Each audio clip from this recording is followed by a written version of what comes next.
La prochaine étape de notre démarche va consister à installer les différentes extensions dont nous aurons besoin pour réaliser notre projet.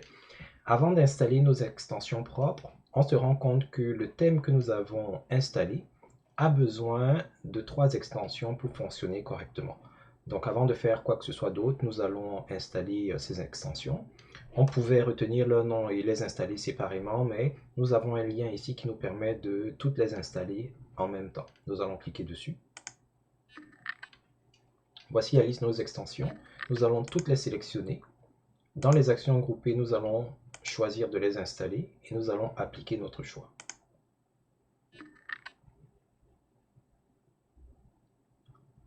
Le système va procéder à l'installation de chacune des extensions.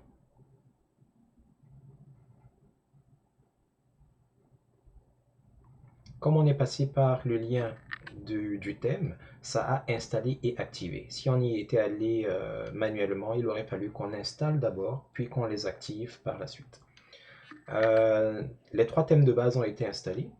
Un des thèmes que nous aurions installé de toute façon est déjà, une des extensions que nous aurions installées est déjà là. Il s'agit d'Elementor. Même WordPress Forms a déjà été installé. Nous allons donc installer les éléments restants. Donc pour installer les autres, on vient dans la section extension du menu. On va dans la commande ajouter.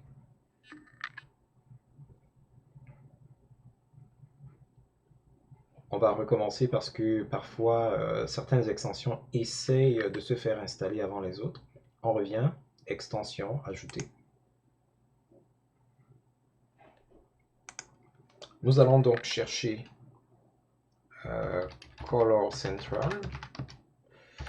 C'est une extension qui va nous permettre, comment dire ça, d'avoir un référentiel central où nous pourrons gérer les couleurs de notre système.